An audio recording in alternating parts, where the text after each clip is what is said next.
Hello everyone. Reuters reported. 2 Turkish banks suspend Russian MIR payments after U.S. sanctions. The conflict between Russia and U.S. is escalating. U.S. conducting a proxy war against Russia by directly financing collapsing Ukrainian economy and supplying arms, along with attempts to cripple Russian economy with sanctions. Russia is trying to demonstrate to the world that there is an alternative center of power, by setting standard for de-dollarization of international trade and directly interfering with U.S. control in Ukraine, Venezuela, Syria and elsewhere. This conflict has a potential to undermine U.S. hegemony in financial and military spheres, and both sides clearly understand what's at stake. If Russia is allowed to conduct an independent foreign and financial policies, it will cause a cascading effect throughout Europe, Asia and possible Central America, where countries are sitting on the sidelines watching the action.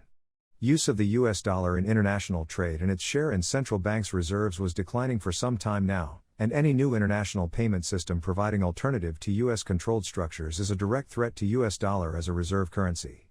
So Washington's move against rapidly expanding Russian payment system was expected. Russian MIR payment system is Moscow's response to ban from Visa and MasterCard.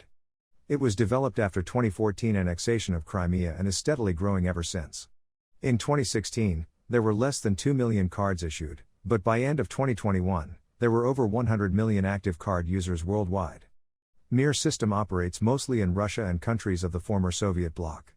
But recently, its adoption was broadened to Turkey, India, Cuba, Vietnam, Iran, Venezuela, and South Korea. MIR is basically an alternative to Visa, MasterCard, Amex or Diners Club. It allows a person to pay for goods and services in real time and in the local currency by simply swiping this card at a terminal of any retailer that has an agreement to accept it. If you want to know more about this Russian payment system, you can check out my other video here. I will also add a link in the description below. Last month the US Treasury sent a letter to big Turkish businesses warning they risked penalties if they maintained commercial ties with sanctioned Russians. Extent of sanctions to be used is not immediately clear, but most likely will include financial punishment, like disconnection from banking system. US is dead set to show everyone how unsafe it is to be a part of Western financial infrastructure, even if you are one of the Washington's important allies. Turkish lenders, İşbank and Denizbank, have suspended use of Russian payment system MIR, the bank said on Monday, following a US crackdown on those accused of helping Moscow skirt sanctions over the war in Ukraine. Last week, US sanctioned Russian company that owns MIR, so any entity working with this payment system are now at risk of secondary sanctions. There are a total of 5 Turkish banks working with MIR. It remains to be seen if the other 3 will follow the suit. As we have seen recently, Turkey was seemingly pivoting towards China-Russia-India axis and that didn't go well with US. Turkey is a major US military foothold in Central Asia, and Turkey's shift towards better integration with East can jeopardize US position in the region. It would deny US direct access to the Central Asia and that would not be acceptable to Washington. Turkey is trying to balance its own interests, while staying out of political crossfire. Ankara is making a killing with reselling Russian gas and oil to Europe, while bargain hunting for assets of Western companies leaving Russia. Some Western companies are forced to fire-sell their assets and large Turkish companies are swooping in to take advantage of that. Belgian Anheuser-Busch InBev talks with Turkish Anadolu to sell its stake in Russian subsidiary. American Whirlpool is selling its stake in Russian joint venture to the Turkish appliances giant Arçelik for $233 million, which is a fraction of the company fair value. Besides Russian play, Turkey has a lot to gain from trade with China, Pakistan, and India.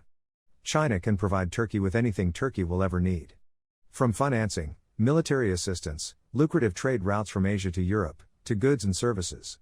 India and Pakistan are the world's largest emerging markets, so servicing trade flowing into that region would allow Ankara to earn huge profits in the future. Russia is providing Turkey with cheap energy that Turkey is increasingly paying for in currencies other than US dollars. Just last week Turkey announced it will pay for 25% of its energy with Russian ruble, while Russia will accept Turkish lira, allowing both countries to trade in their own currencies outside of US dollar space. It really helps Ankara to balance its trade deficit. Ability to price and pay for their essential inelastic expenses in their own currency is a huge incentive for Turkey, which was struggling with inflation in part due to its dependency on expensive US dollar. So we will see if US will succeed in bringing Turkey to heel. Russian tourism is a major source of revenue for Turkey and US decided to punish Erdogan where it hurts. By threatening Turkish banks with sanctions, US is sending Turkey a message to fall in line. Given the interconnectedness of international banking systems and dominance of US Federal Reserve in this system, I think the writing is on the wall that Russian MIR is out of luck in any countries that depend on US dollar banking space.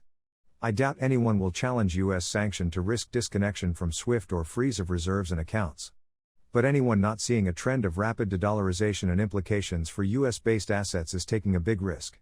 I am not a financial advisor and it is not an advice for anyone, but diversifying into foreign assets outside of the US and investing into hard assets like real estate, gold and silver domestically, seems a logical choice for me.